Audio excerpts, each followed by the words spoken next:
School lunch பாக்ஸ்க்கு என்னதான் back பண்ணி கொடுத்தாலும் இந்த பசங்க லஞ்ச் பாக்ஸை காலி பண்ணாமல் வராங்களா? கண்டிப்பாக இந்த ஒன் பாட் காலிஃப்ளவர் ரைஸ் செஞ்சு கொடுங்க. ப்ரெஷர் பேனில் தேவைக்கு எண்ணெய் காஞ்சோன்னு சோம்பு, பச்சை மிளகா, கொஞ்சம் கருவேப்பிலை, வெங்காயம் போட்டு நல்லா வதக்கிக்கோங்க. நல்லா கோல்டன் ப்ரௌன் ஆனோன்னா 1 டேபிள் ஸ்பூன் அளவுக்கு இஞ்சி பூண்டு பேஸ்ட் போட்டு நல்லா வதக்கிக்கோங்க. நீங்கள் புதினா கொத்தமல்லி சேர்த்தா தான் இது அப்படியே பிரியாணி டேஸ்ட்டில் இருக்கும். இதுக்கு மசாலாலாம் வந்து பார்த்திங்கன்னா காஷ்மீரி மிளகாய் தூள், மல்லித்தூள், கொஞ்சமாக ஜீரகத்தூள், அப்புறம் வந்து கொஞ்சமாக சிக்கன் மசாலா சேர்த்துருக்கேன்.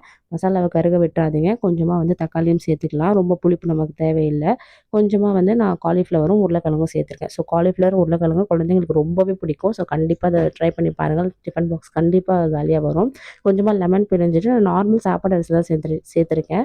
ஸோ 1 கப் அரிசிக்கு 2 கப் அளவுக்கு தண்ணி விட்டு ஹை ஃப்ளேமில் நல்லா கொதி வந்து லாஸ்ட்டில் சால்ட்லாம் பார்த்துட்டு லாஸ்ட்டில் வந்து ஒரு 4 ஹை ஃப்ளேமில் வச்சு சூப்பரான காலிஃப்ளவர் ரைஸ் ரெடி ஆகிடும். இது கூட சைட் டிஷ்ஷாக நீங்கள் வந்து ஆம்லேட்டு இல்லைனா வந்து காலிஃப்ளவர் பக்கோடா, கோபி 65 அந்த மாதிரி நீங்கள் எது வேணால் வச்சு கொடுத்தாலும் அவங்க கண்டிப்பாக உங்கள் லஞ்ச் பாக்ஸ் கண்டிப்பாக காலியாக வரும். ஸோ இந்த மாதிரி ரெசிபீஸ்க்கு நம்ம பேஜை மறக்காமல் ஃபாலோ.